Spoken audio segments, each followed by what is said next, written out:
I'm sorry, you have exceeded your time, ji. Thank you very much.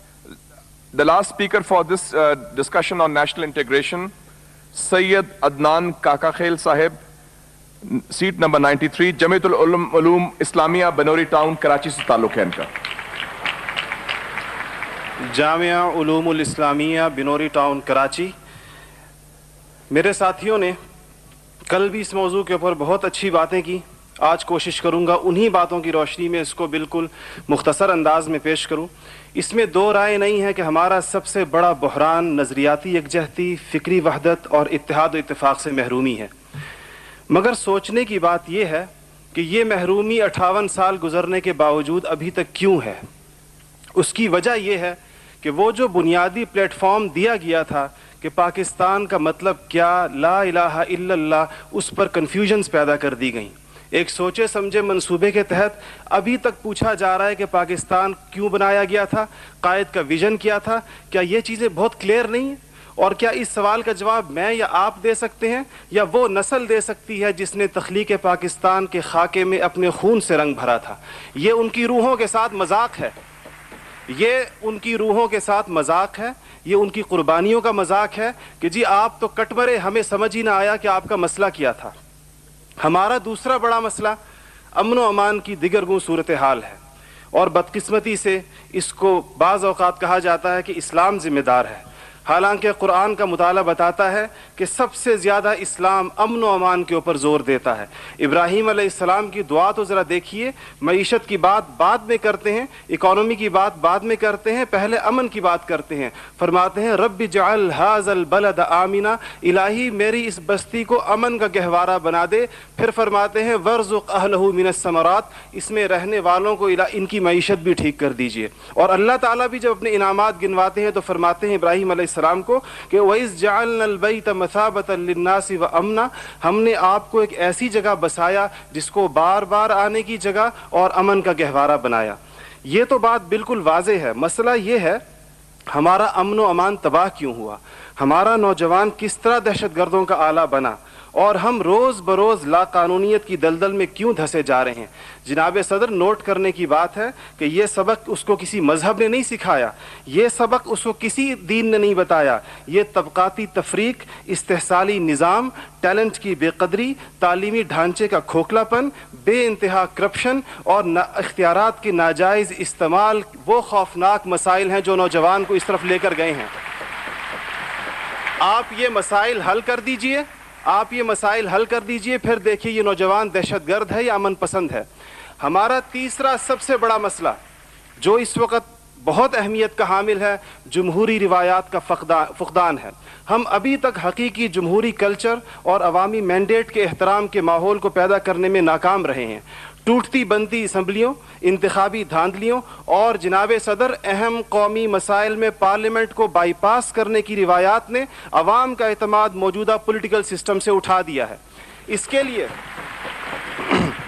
हमें अपने उस पड़ोसी मुल्क से सबक सीखना चाहिए जहाँ से मुशाहिद साहब तशरीफ़ लाए हैं और आप अनकरीब जाने वाले हैं. उनकी और हमारी तारीख़ आज़ादी एक ही है. उनको और हमको हमें और उनको एक जितना वक्त मिला है, मगर उन्होंने अपने यहाँ जमहूरी अक़दार को इतना मजबूत कर दिया है कि हुकूमत कितनी नाकाम साबित क्यों ना हो जाए, कोई भी उफ्ताद टूट पड़े, ये नहीं हो सकता कि फ़ौज बैरकों से निकले इक़्तिदार में आकर बैठ जाए. इसी तरह जनाब सदर, मैं ये समझता हूँ कि आज इस हॉल में लगी हुई कायद की तस्वीर आपसे पूछ रही है, आगे आप खड़े हुए हैं कि जनरल तुम तो सरहदों के रखवाले हो, तुमको ईवान इख्तिदार की राह किसने दिखाई है. और जनाब आला, हमारा तीसरा सबसे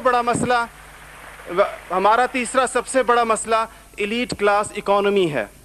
आपके आदादो शुमार के जादूगर कह रहे हैं कि मईशत तरक्की कर रही है, ज़र मुबादला के ज़खायर बढ़ रहे हैं, कर्ज़े कम हो गए हैं, कशकोल टूट गई है. आप बार बार कहते हैं पहले हम मांगने जाते थे, अब हम देने जाते हैं. और अवाम हैरान है कि खुदाया क्या माजरा है. मईशत तरक्की कर रही है, गरीब का चूल्हा बुझ रहा है, ज़र मुबादला के ज़खायर बढ़ रहे हैं, पेट्रोल की कीमतें आसमान से बातें कर रही हैं, रुपए की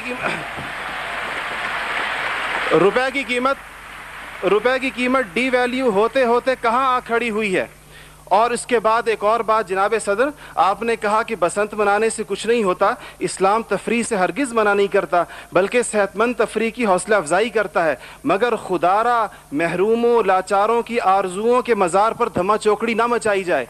देखें, इस्लाम ये कहता है अगर एक घर के अंदर एक अजीब तासुर है, ठीक है, लोग इनफरादी तौर पे पतंग उड़ाएं, कोई इसको हराम नहीं कहता, मगर जब एक गरीब देखता है कि मेरे पेट में रोटी नहीं, मेरा सदर पतंगबाजी कर रहा है, तो वो यूं समझता है कि हमारे दरमियान कोई गैप है। आप बिल्कुल, वो समझता है, गरीब कहता है कि मैं, गरीब देखता है, गरीब आपको उसके एहसासात का बिल्कुल इस तरह लगता है एक घर के अंदर मैयत पड़ी हो और आप दूसरे घर के अंदर ड्रम बजाएं कि मैं तो आज़ाद हूँ, गम तो तुम्हारा है, मेरा नहीं है। तो इसको कोई भी इसकी इजाज़त नहीं देगा, कोई भी मजहब कहेगा कि नहीं, उसका एहसास कीजिए, उसके अश्कशोई करें, उसको सीने से लगाइए। इसके अलावा जनाब सदर, एक बहुत अहम बात जो हम महसूस करते हैं कि बाज़ मसाइल आपके लहजे की करख्ती की वजह से ख़राब होते हैं। आप बलोचिस्तान के अवाम से कहते हैं तुम्हें हम वहाँ से हिट करेंगे, तुम्हें पता ही नहीं चलेगा हमने तुम्हें कहाँ से हिट किया है। ये चीज़ें आप कौम के बड़े हैं, आपको बिल्कुल कौम से इस अंदाज में गुफ्तगू करनी चाहिए जिस तरह आप अपने बेटे बिलाल से गुफ्तगू करते हैं। आपको इसके जनाब सदर, आपका लहजा जो है, वर्दी की बात मेरी बहन ने की, वर्दी की बात तो आपने खुद 14 करोड़ अवाम से कहा था मैं 31 दिसंबर को उतार दूंगा, फिर कौम के वसी तर मफाद में आप वादे से मुकर गए। थैंक यू जी, शुक्रिया, मेहरबानी, थैंक यू। आपका टाइम हो गया जी।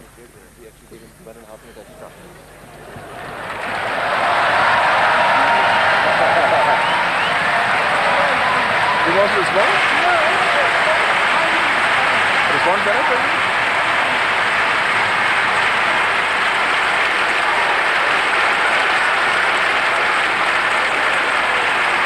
Okay. I'm sorry, you have exceeded your time, ji. Thank you very much. The last speaker for this discussion on national integration, Sayyid Adnan Kakakhail Sahib, seat number 93, Jamiatul Ulum Islamia, Banori Town, Karachi से ताल्लुक है इनका। Jamia उलूमुल Islamia Binori town Karachi. मेरे साथियों ने कल भी इस मौजू के ऊपर बहुत अच्छी बातें की। आज कोशिश करूंगा उन्हीं बातों की रोशनी में इसको बिल्कुल मुख्तसर अंदाज में पेश करूं। इसमें दो राय नहीं है कि हमारा सबसे बड़ा बहरान नज़रियाती यकजहती, फ़िक्री वहदत और इत्तेहाद और इत्तेफाक से महरूमी है। मगर सोचने की बात यह है कि ये महरूमी 58 साल गुजरने के बावजूद अभी तक क्यों है। उसकी वजह यह है कि वो जो बुनियादी प्लेटफॉर्म दिया गया था कि पाकिस्तान का मतलब क्या, ला इलाहा इल्लल्लाह, उस पर कन्फ्यूजन्स पैदा कर दी गई। एक सोचे समझे मंसूबे के तहत अभी तक पूछा जा रहा है कि पाकिस्तान क्यों बनाया गया था, कायद का विजन क्या था। क्या ये चीज़ें बहुत क्लियर नहीं हैं? और क्या इस सवाल का जवाब मैं या आप दे सकते हैं या वो नस्ल दे सकती है जिसने तख्लीक पाकिस्तान के खाके में अपने खून से रंग भरा था। ये उनकी रूहों के साथ मजाक है, ये उनकी रूहों के साथ मजाक है, ये उनकी कुर्बानियों का मजाक है कि जी आप तो कट मरे, हमें समझ ही ना आया कि आपका मसला क्या था। हमारा दूसरा बड़ा मसला अमन व अमान की दिगरगुं सूरत हाल है और बदकिस्मती से इसको बाज़ औक़ात कहा जाता है कि इस्लाम ज़िम्मेदार है। हालांकि कुरान का मुताला बताता है कि सबसे ज़्यादा इस्लाम अमन व अमान के ऊपर ज़ोर देता है। इब्राहीम अलैहिस्सलाम की दुआ तो ज़रा देखिए, मईशत की बात बाद में करते हैं, इकॉनमी की बात बाद में करते हैं, पहले अमन की बात करते हैं। फरमाते हैं रब्बि जअल हाज़ल बलद आमिना, इलाही मेरी इस बस्ती को अमन का गहवारा बना दे। फिर फरमाते हैं वर्ज़ुक़ अहलहु मिनस समरात, इसमें रहने वालों को इनकी मईशत भी ठीक कर दीजिए। और अल्लाह ताला भी जब अपने इनामात गिनवाते हैं तो फरमाते हैं इब्राहीम अलैहिस्सलाम को कि वइज़ जअलनल बैत मसाबतन लिन्नासि व अमना, हमने आपको एक ऐसी जगह बसाया जिसको बार बार आने की जगह